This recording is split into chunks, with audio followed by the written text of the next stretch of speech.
Everybody, welcome back.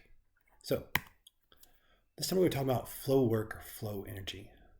Now, the work is simply talking about how much energy or work would it take to push a particular mass into or out of the control volume. Now, we need this work in order to have a continuous flow. Because if I can't push something into the control volume, it's not going to work.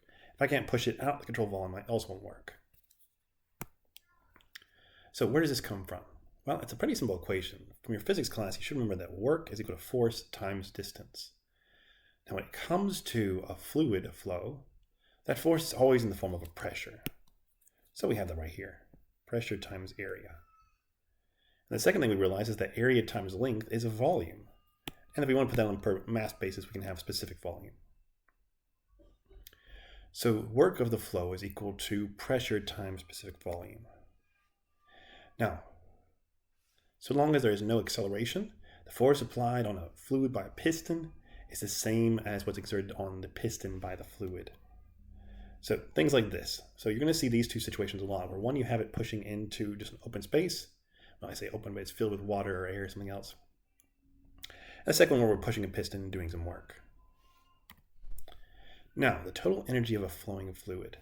I won't lie to you, there's a lot here, but it's very, very simple in the end. It's greatly simplified.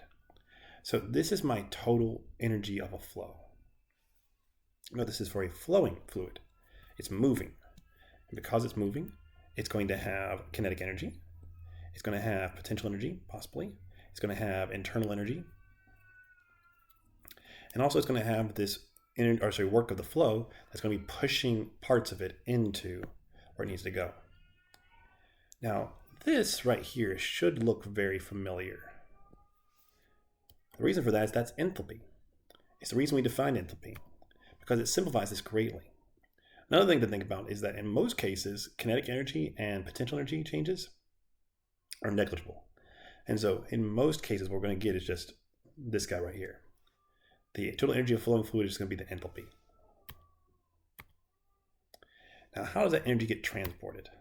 Well, it gets transported by mass. Mass is always carrying that enthalpy. So like I said, in most cases, this is going to be gone. So it's going to simply be my mass flow times my enthalpy. So I can figure out my mass flow, I can figure out my enthalpy, but usually when I'm using tables or specific heats, I can solve this. Now, if I have this guy right here, this is simply saying how much energy is transferred into my control volume by mass per unit time. We have some nice little guys here. As a note, you can integrate this, but usually we will not be doing that. You won't have to do that all that often. And usually, like I said, all of these guys are going to be 0. Let's make this much, much simpler. Okay, now we're about a problem, so let's pause here for now, and I'll see you all next time. Bye-bye.